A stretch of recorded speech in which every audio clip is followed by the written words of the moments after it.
Hello and welcome back to this damn palladialistic crusade. I wanted to do a special video, one I've wanted to do actually for quite a long time, but unfortunately due to the recent news of the passing of Burt Bacharach, I wanted to talk about not just one of his great works, but one of my all-time favorite soundtracks and film scores, and what is unquestionably one of the finest sounding recordings you can possibly hear, regardless of it being, a soundtrack or whatever genre of music you prefer. This is a title that has long been beloved by audiophiles with good reason, and that is, of course, the score for the 1967 spoof film Casino Royale, produced by Charles K. Feldman, a film that really needs no introduction, but unfortunately a film that quite often gets written off and is a laughing stock and a joke, and usually just called terrible, and it's left at that.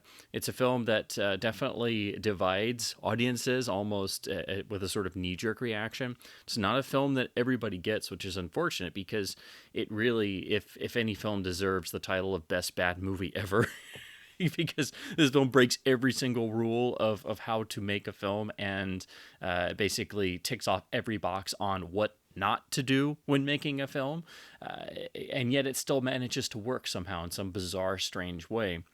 It is a mess. It had to be cobbled together and had to have material actually shot to try and make some sense out of the cobbled together mess.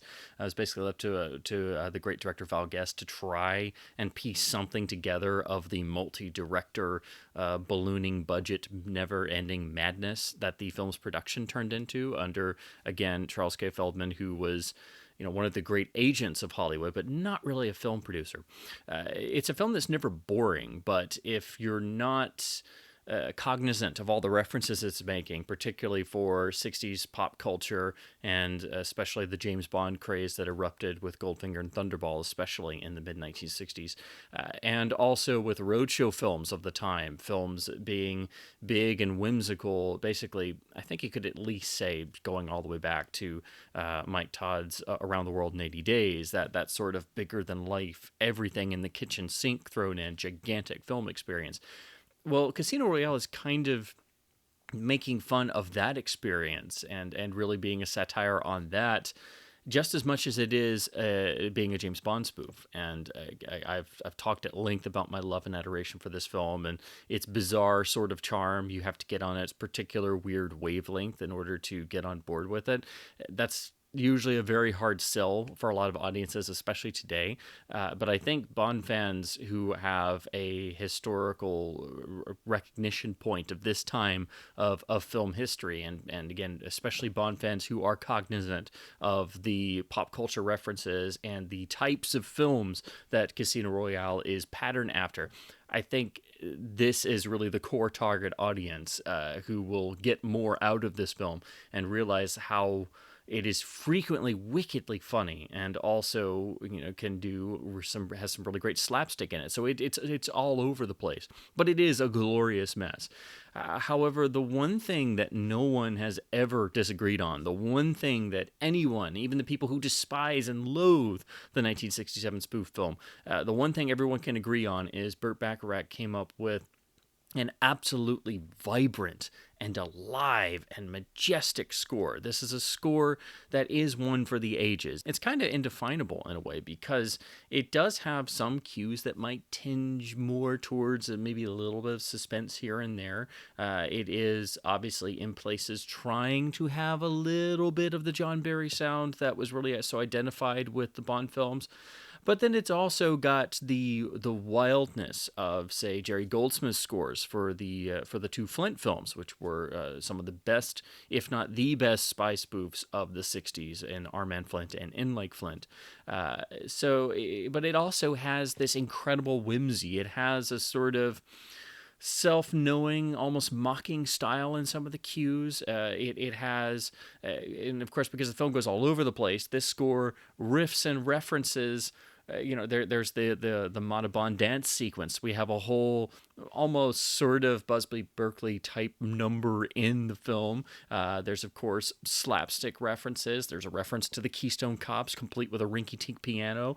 There's bagpipe music. There's I mean, there's beautiful scores for various love scenes. There's wacky madcap music for some of the comedy set pieces. There's car chases. I mean, it runs the gamut. There seems to be nothing that this film doesn't try to do a sort of riff on, even if it isn't thought out completely, because everybody was scattered all over the place in terms of how this film was made. It is one of the most notoriously insane productions of all time, if not perhaps the single most completely nuts film production that ever was or will be. The score kind of reflects this, and I think Bacharach, rather interestingly, picks up on a lot of this, again, this scattershot nature. So even though the score is all over the place like the film, it suits the film, and yet you can also listen to the score on its own. It is a beautifully sequenced album.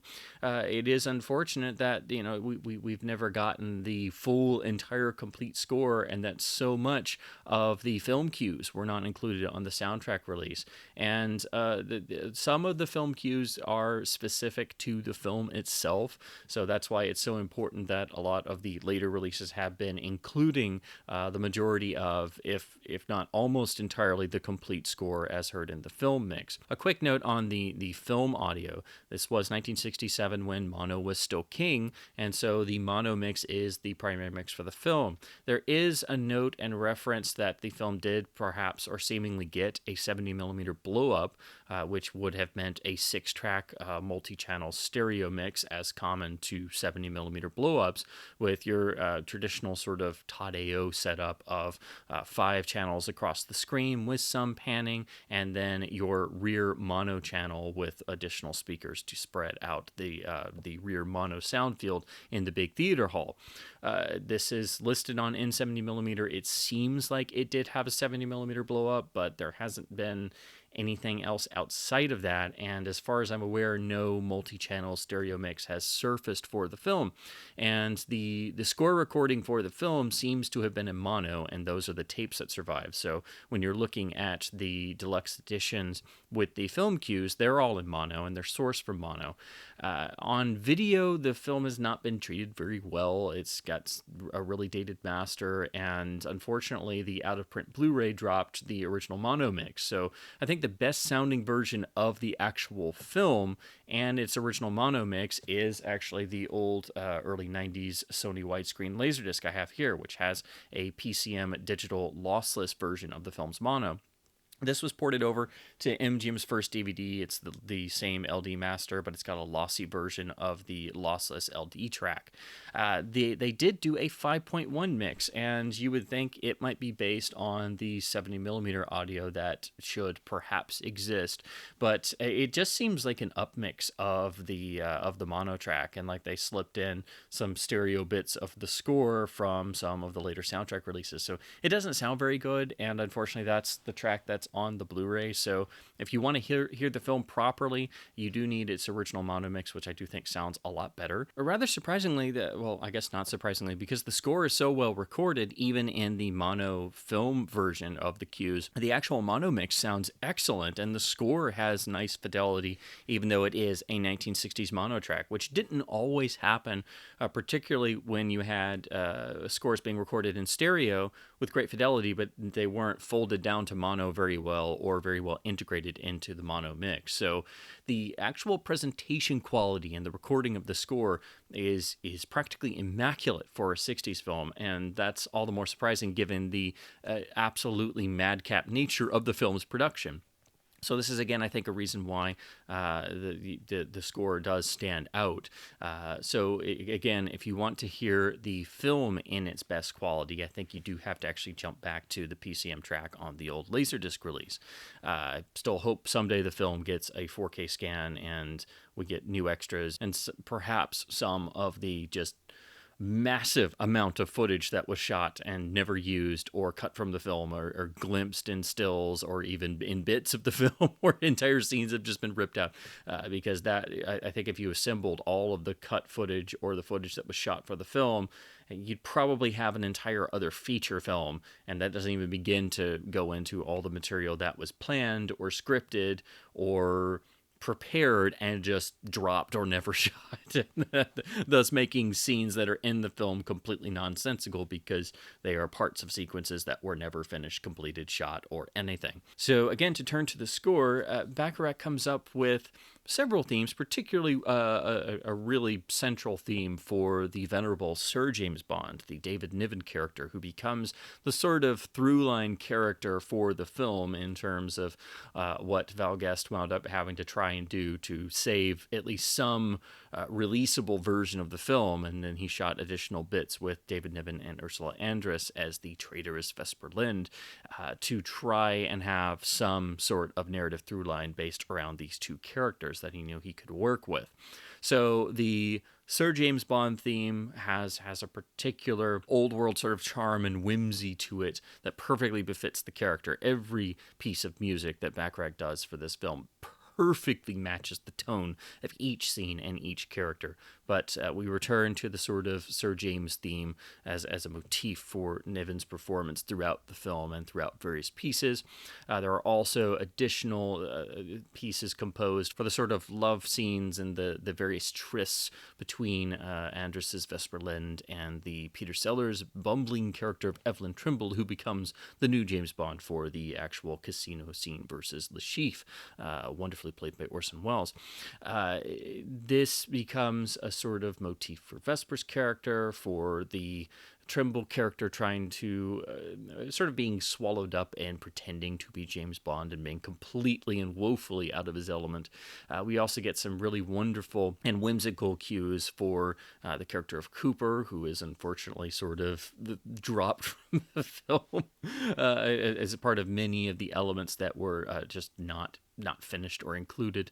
Barbara Boucher's Moneypenny gets some wonderful cues. Probably the best is Moneypenny Goes for Broke, where she has to test the suitability for all of the 00 candidates by basically seducing all of them, but it's given a wonderfully whimsical sort of military drum march in the actual cue that gives it a sort of underlines the business-like quality. She's going around with a clipboard and just marking off one by one in terms of their aptitude. And then as the film takes many wild twists and turns, as I alluded to before, with completely different tones and segments out of entirely different films, so does the score. Really wonderful and amusing is what Bacharach comes up with for the finishing school, where Montalban basically goes into a German expressionist nightmare, and the score reflects this beautifully with this sort of echoing,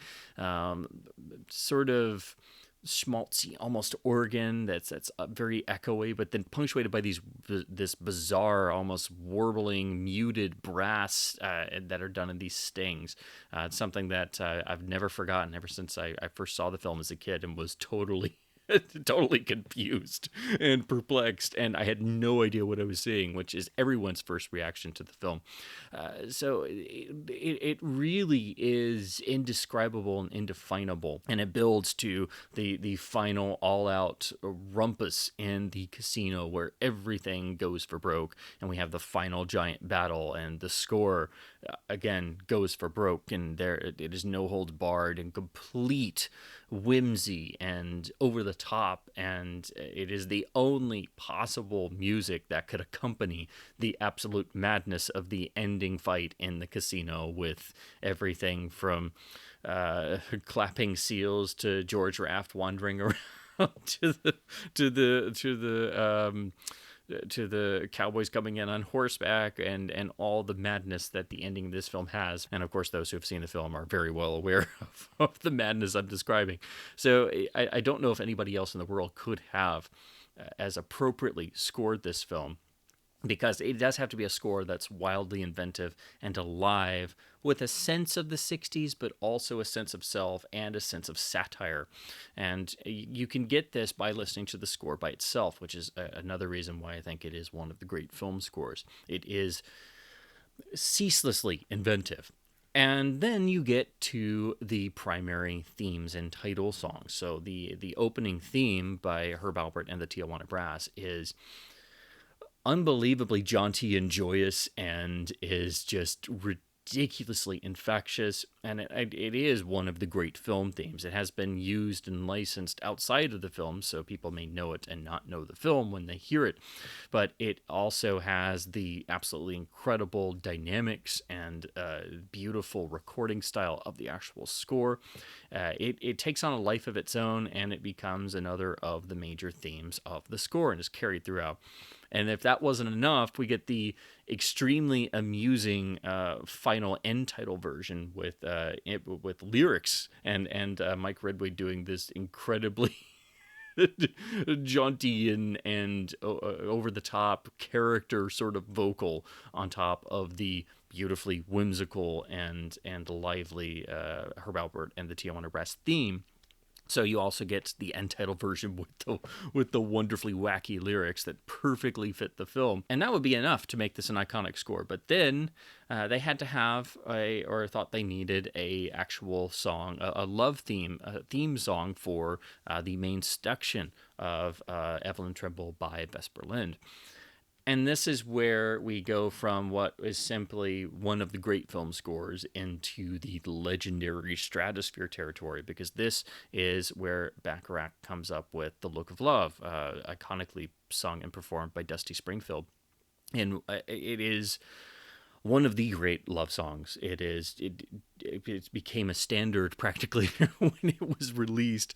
It is the most iconic thing from the entire film, and is the thing that actually inspired Mike Myers to go off into the realm of creating and making the Austin Powers trilogy. The whole notion of the character came from him hearing it played over the radio while driving one day sometime in the 1990s. And, it'd be amazing if there was a radio station that played, iconic classics like this today, but there isn't. But that is what inspired him to make Austin Powers. And, of course, if you see those films, the DNA of the 67 Casino Royale is all over it. And, of course, you have Burt Bacharach actually making appearances in the films. But Myers repeatedly lifts from Casino Royale and is deeply inspired by them in all Austin Powers-ness. So the DNA of this film has a much longer reach than people might realize. But The Look of Love is totally iconic and beautifully recorded, exquisitely recorded. Springfield's vocal almost has that sense of hanging right in front of you and gets in your ears, and her iconic delivery of all the vocals is at once extremely sensual, but then also rather tender and very emotional, because I've always taken the song with a deeper reading, because you can also read it as not only incredibly sexy and incredibly romantic and a little bit whimsical in certain ways, but also you could look at it as a song of emotional heartbreak or a relationship that is doomed to not last. And the fact that in the film it's used over the seduction scene really plays up the again, the sensuality, but also the inherent comedy of the situation, that the Peter Sellers Tremble character is a total patsy and a complete he's basically a complete idiot in over his head. And he's being tantalizingly seduced by Ursula Andress. Rather interestingly, the film actually has a different recording. They did several different versions of the iconic Look of Love. So you have the film version, which is a particular take and edit, and then you have, and also in mono, of course, and then you have the beautiful, I think, definitive stereo recording on the soundtrack release. And then Dusty Springfield also did a single version with a different vocal take. So there's basically three versions of The Look of Love that you can listen to of the original Bacharach and Dusty Springfield track for the film. They did basically three different recordings, and of course that's not counting the I guess sort of fourth version that's on the that's on the mono LP, which is also a sort of different mix to the stereo LP. So that is what helps push this score into the legendary stratosphere. So I think it's not only one of the great film scores of all time, it's not only one of Bacharach's absolute masterpieces, it has not one, but two of the great film themes in the Herb Alpert and the Tijuana Brass opening title, and the Look of Love theme song. So it is a score that should be in every soundtrack collection. It's a film score that can be listened to at any time, whether you love the film or not. It is, I think, unquestionably one of the great film scores. And then we get to the recording, which is legendary among audiophiles. And this sort of got picked up on by audiophile magazines in the 80s and 90s, and it sort of became a legendary LP among collectors. The original Colgems stereo and mono LPs are obviously transferred directly from the original master tapes, but the recording of this score, it is, I think, one of the most immaculately well-recorded sessions you'll ever hear in your life. You truly get that sense of you are in the room with the musicians in the actual recording sessions. It is an absolutely incredible, indescribably beautiful sounding album with extreme dynamic range. It's reputed that they used a newer type of tape formulation that was able to get more range, and so when the recordings were pushed into what would be considered the red levels of having too high volume and going over into distortion and being too much, that this new type of tape formulation allowed them to get more detail in the tape, and so the recording has more dynamic range than what would be typically available at the time. So basically that they were able to get more of the detail and the sonics of the recording on the original master tape itself, and thus this transfers over to the Colgems vinyl soundtrack releases. That would, I think, explain why this score sounds the way it does, even compared to other scores of the time that were beautifully recorded and presented. They just don't compare. Hearing an original vinyl pressing in good condition of this score is one of those life-changing experiences. It is a demo record to define demo records. I wish there was even more information about this score and its recording. I had to sort of piece this together from various forums and old articles and things, but this score is well renowned by audiophiles for good reason and has been released many times by different audiophile labels. There have been many attempts to try and recapture the magic that is on the original Colgems releases. But the unfortunate thing, and why they never quite do that, is unfortunately at some point, I believe probably sometime in the 80s or 90s, the original master tape was unfortunately damaged beyond repair. Some of the iron oxide was stripped off, apparently while rewinding. Now, the tape can suffer wear over time as a natural part of the aging process, and unfortunately, and it's devastating to think of, this stuff does happen.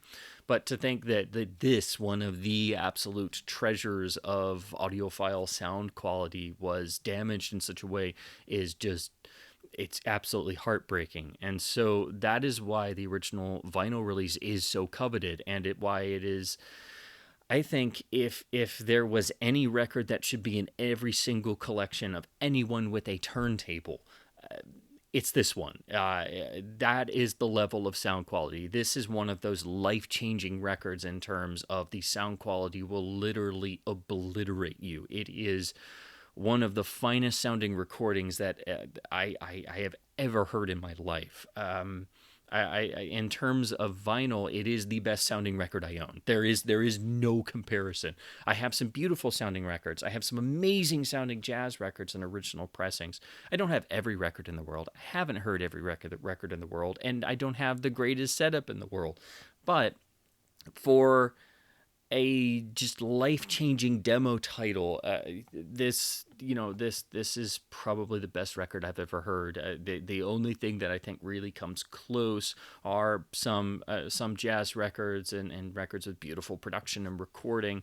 And I have heard an original pressing of Bob Ludwig's cut of the iconic first Rage Against the Machine self-titled album, which is high, if not number one, on my vinyl wish list to get an original pressing of that. But I have heard one, and it does deserve its legendary reputation as one of the greatest sounding records and recordings of all time.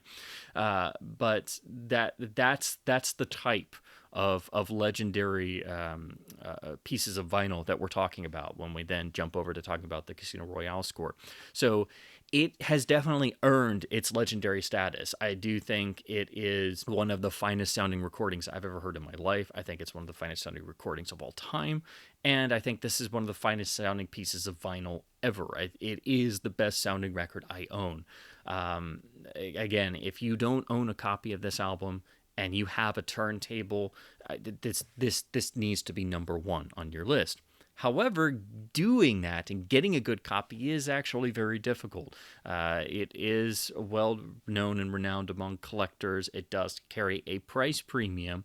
However, you can find inexpensive copies floating around, but the problem is going to be the quality of the vinyl itself. Now, Casino Royale was released on the Colgems label in both mono and stereo. This was an imprint of RCA that is notorious among record collectors for almost always having, or at least a good percentage of the time, having extremely noisy vinyl surfaces. If you've ever tried to get a clean copy of either of the first two Monkees albums, particularly in their better mono mixes, you'll know what I'm talking about.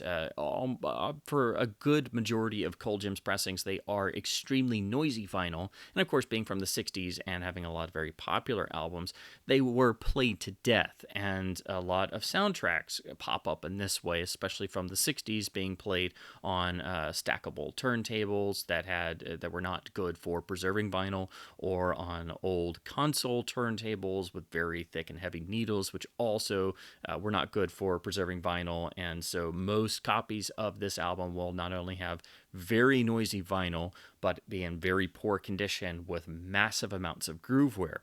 So finding a clean, affordable copy is very difficult.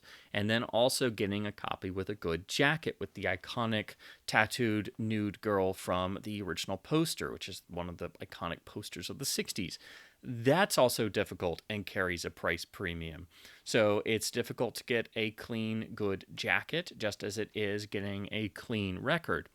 It is doable, but you will have to hunt around and you will have to go through many copies. And again, they usually carry the price premium, especially if it's a store or a seller who knows the album's reputation or is an audiophile themselves, because this is the type of record that you would pay hundreds of dollars for simply for the sound quality, because it is that amazing. Again, it is the best sounding record I own.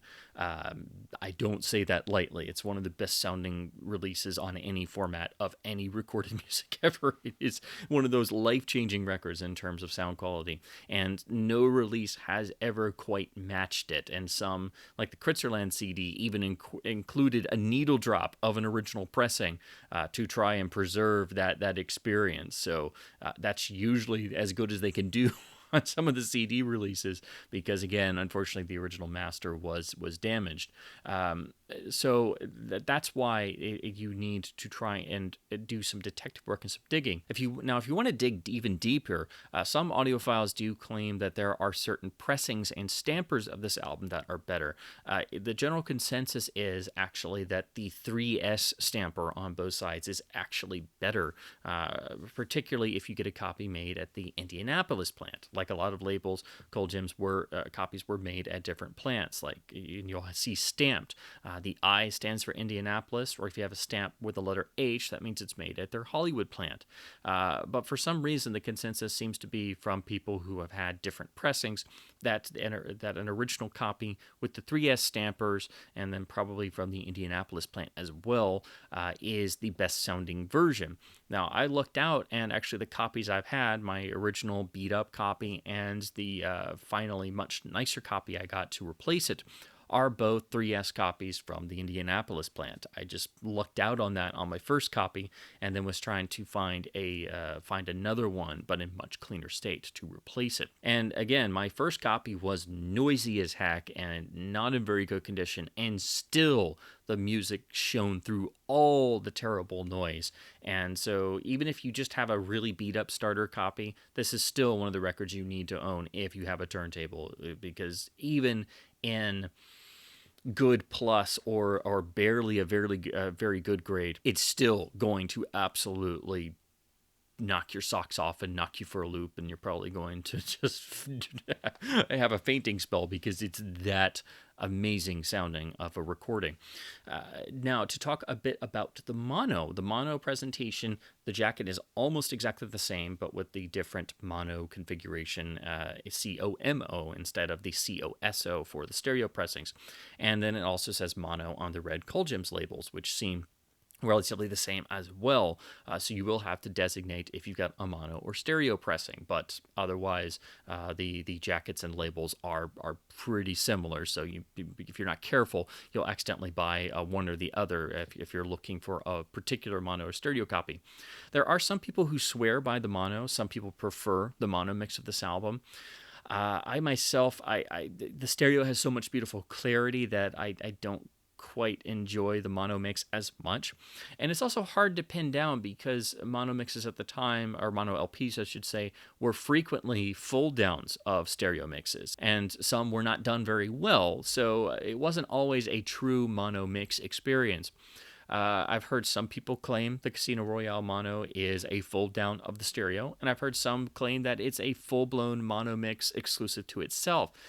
Listening to the LP, unfortunately, my copy is not in the best shape, and so it is pretty noisy, and I am looking for a good upgrade at some point. But from my own experience and my own listening to it, it's hard to pin down. In some places, I can see why people would say it's a custom mono mix, but then in others, it sounds kind of like a fold down of the stereo. So it's a bit punchier because it's single channel and it's mono, so it's a bit more in your face, but the amazing clarity of the stereo I don't think the mono quite compares. It's a little bit less, I think, of the audiophile experience on the mono mix.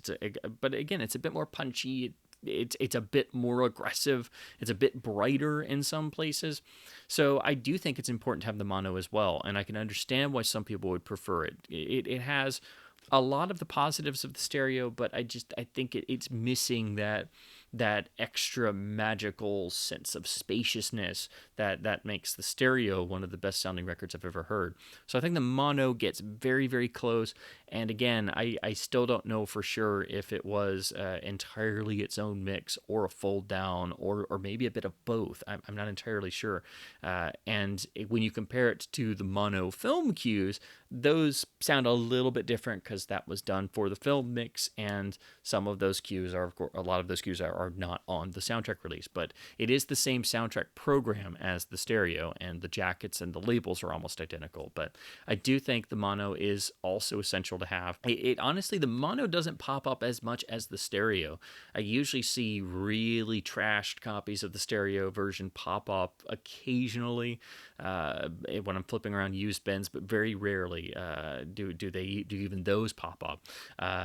But you'll occasionally see a mono copy, or at least in my experience, and that's how I got mine. And again, it is very beat, so I do need to get a replacement pressing that's in better state. But I can understand why some people prefer the mono. So you really should pick up both. Just do some detective work and be patient to try and find a cleaner copy of each.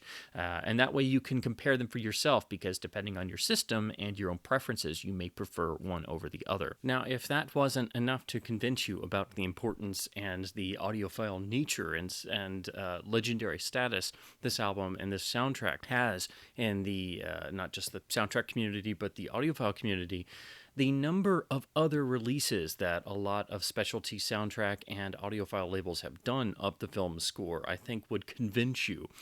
This score has been reissued and done up in beautiful different audiophile editions by, the original, the main soundtrack CD was by Varis Saraband. I never know if I'm pronouncing that correctly, but that one, I've only heard clips of it. I've never owned it. I've heard samples, but it doesn't sound too good. And by that point, it's that seems to be about the time where the tape was irrevocably damaged. So when you're looking at all of the audiophile releases, the more modern ones, starting in the 90s, and all the CD releases, you're going to be dealing with some form of that. So that's why the Colgems LP is so important, because that is the best source that predates the unfortunate damage that was done to the original master tape, and so that material is unfortunately unrecoverable.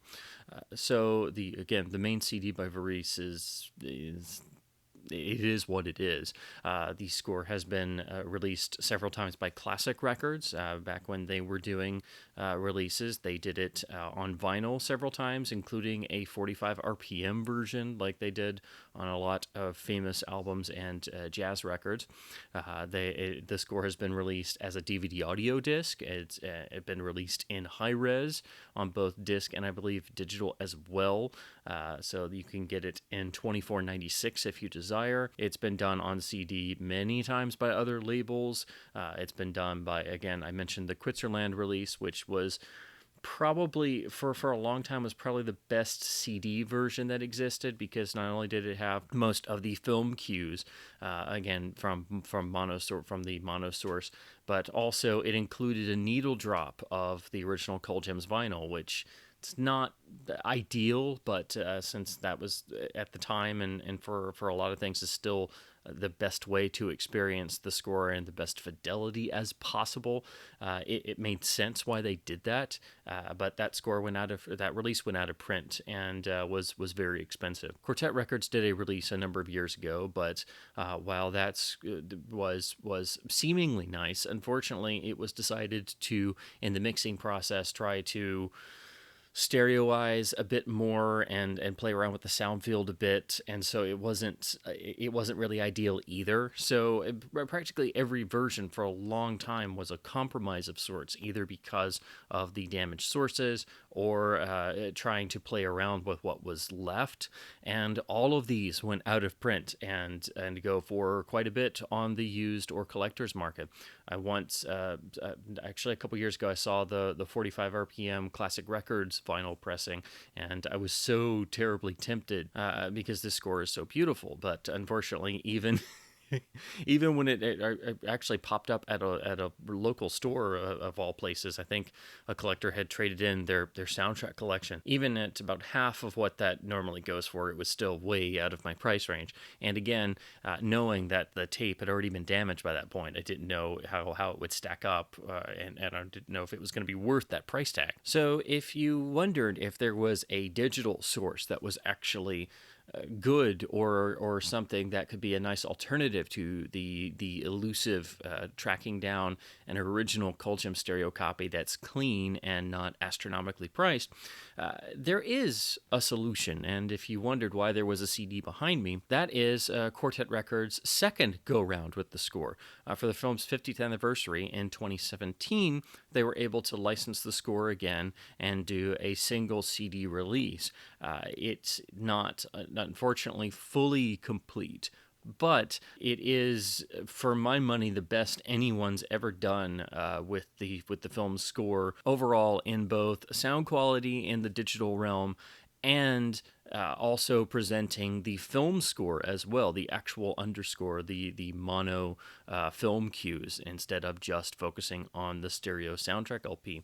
So I have reviewed this in a separate video because it is that important of a release, but to briefly describe it here, this release is a single disc CD from Quartet Records, and they tried to present the original stereo soundtrack in as best quality as possible. This was the work of a lot of really talented people, but especially Chris Malone, who is one of those people that if you see his name involved in a soundtrack release anywhere, you know that the hard work, the research, the quality, and the care has been put into the release, so your money is well spent.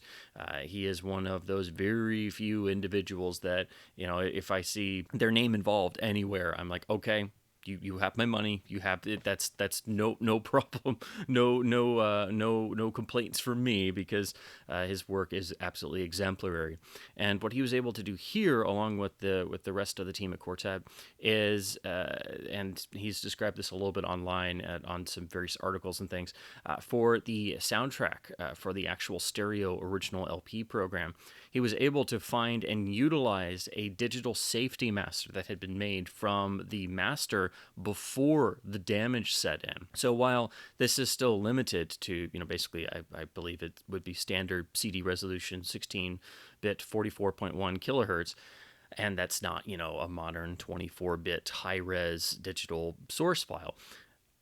it's getting it before that damage had been done, and it was very much a hands-off vault asset protection type master.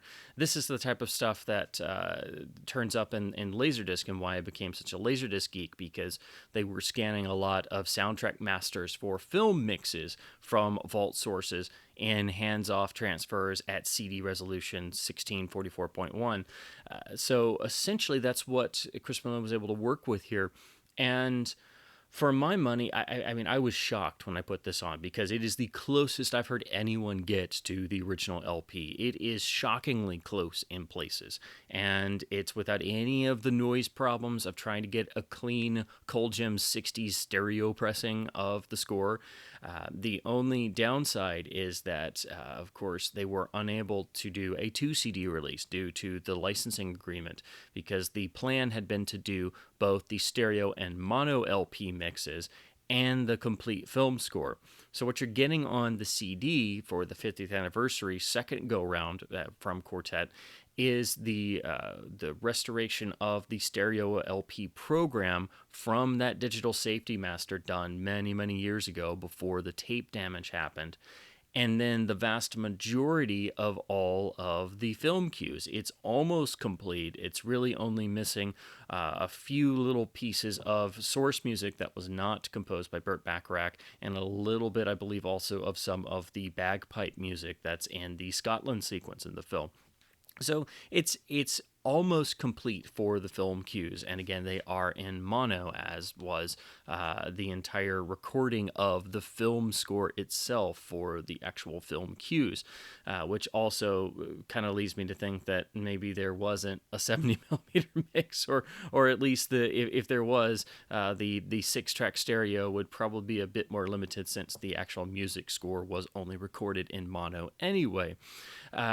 So it is almost complete for the entire film score, and that means it also includes the film versions of a lot of the cues, including the film version of The Look of Love and the film version of the opening title music.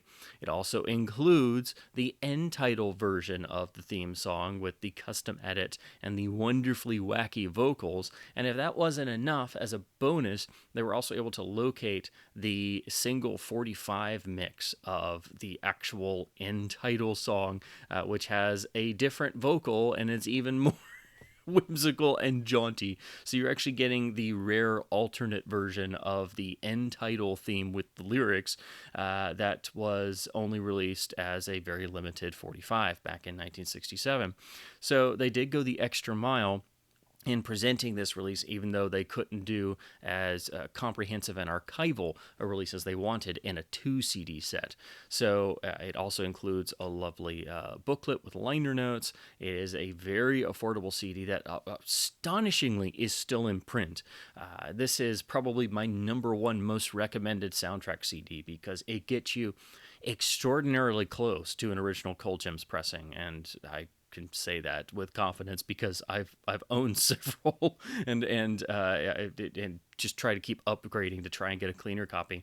And I never thought anyone would get this close in the digital realm, and I think it's entirely due to their being able to source and use that older safety master, and that was done very much hands off as is, and then with extreme attention to detail and proper care and high quality work across the board, they're able to produce this beautiful CD that I think is probably the definitive rendering of the score in the digital realm, especially compared to everything else that I've experienced. And it's also getting you the almost complete film score. I would hope at some point they would get to do that second disc they wanted to do with the mono mix of the soundtrack LP and maybe the last few cues that aren't on the 2017 disc. So that's why I wanted to mention that. If you're curious about the score, or if you love the score and you've never owned a physical version, the Quartet 50th anniversary version is I think the go-to standard now, and it will also get you so close to a Colgems stereo pressing without all the crazy hassle of trying to find a clean copy. And it gets you so close that if you're not into vinyl or you don't have a turntable, it's a no-brainer. It's not very expensive. Quartet is a European-based company, so if you order from their website, you would have to do importing and currency conversions. So you might want to look at one of the U.S. soundtrack retailers like SAE, or sometimes you see copies of this CD pop up on eBay or things. But I'll also link to the Discogs page in the description. But I've done a separate review, but I wanted to mention it briefly because it is an absolutely stellar soundtrack release, and it gets you extraordinarily close to the experience of a Colgems stereo LP. Not quite 100% there, and it's just absolutely heartbreaking that the master tape was damaged in that way, and so it's probably impossible to get to that same level as the original 1967 stereo LP. But who knows? There something might happen where, with modern digital tools, that the damaged tape sections might be there might be some ability to recover some lost detail and information, or maybe an alternate source turns up. But so basically, never lose hope. But for the time being, I think it's really advisable to pick up the Quartet release, especially since it's not out of print yet, and like all soundtrack releases from labels that are doing specialty work, it is limited. It was only limited to 2,000 copies, so I'm amazed it's still in print. I think it's just that word hasn't really gotten out about it because it is absolutely stellar. So if you're interested in the score, do go ahead and pick up the Quartet release. And if you're into vinyl and have a turntable and you don't have a copy of the Casino Royale soundtrack, I don't know what you're doing. It is legendary in audiophile circles. All you have to do is pick up various magazines or just do a quick Google search, and there's tons of threads on the score on various music forums, many on the Steve Hoffman forums. A great discussion about people comparing releases and talking about the incredible fidelity and recording of this album and the score. It is an absolute sonic delight. It is a sonic marvel. It is. I don't say this lightly. I don't that it is one of the finest sounding recordings I've ever heard. And if I had to choose the best sounding record in my collection, which I do have a good amount of records. And I do pay attention to cuttings and different engineers and the thing that all vinyl nerds do, looking and chasing those hot stampers and things. If I had to pigeonhole that one record that just, if I had one record that I had to demo a system with, or I had to use to show someone that vinyl can be fantastic, and I could only have one, and the easy thing would be we'll just pick a jazz album or something with beautiful recording, or something with a really brilliant cutting by a great mastering engineer.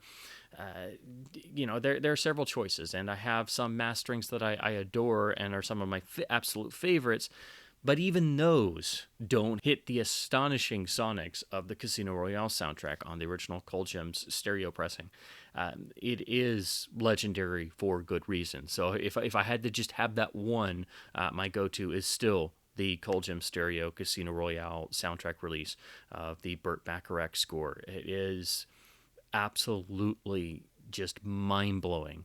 So if you ever find a copy, and even if it's beat up, don't hesitate. If you don't have a copy of this in your collection, you're doing yourself a disservice. It is one of the finest sounding releases of any recorded music I've ever heard, regardless of format. That's the legendary status of this recording, and you will get that from the instant you started.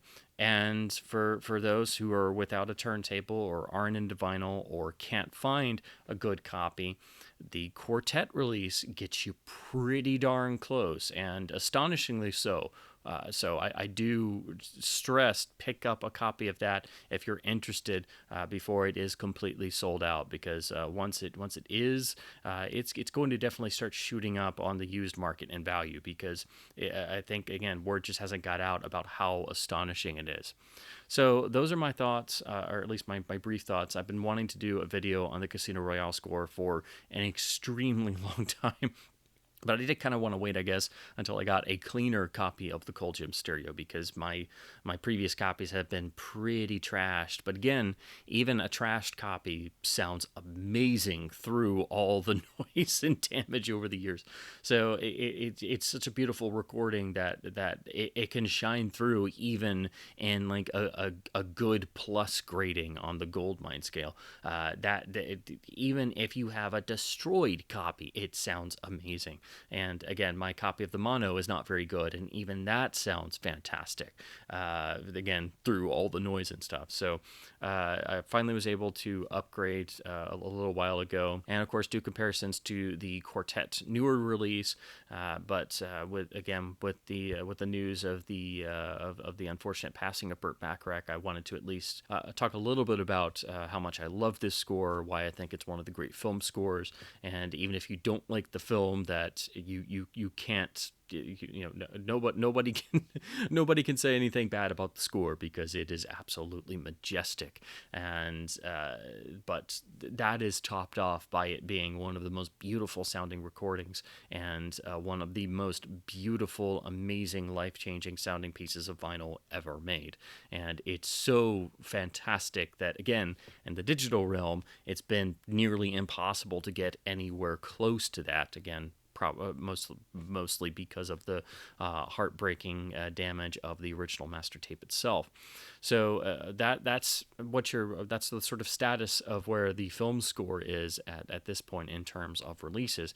But it always it kind of blows my mind when I see so many best sounding vinyl releases lists all the time.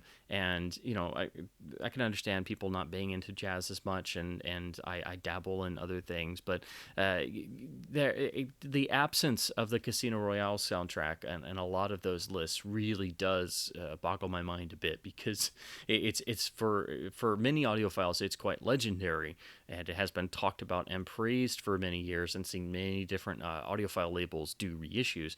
But I think it's sort of getting forgotten or sort of buried here and there, because again, it's a soundtrack for a film that most people either write off or have never seen, or it's sort of a joke and most people don't take it seriously. But it is one of the great film scores, and if you talk to actual film music fans and soundtrack fans, then all you have to do is mention the name, and everyone immediately gets perks up and is like, oh yes, the Bacharach score with the amazing sonics.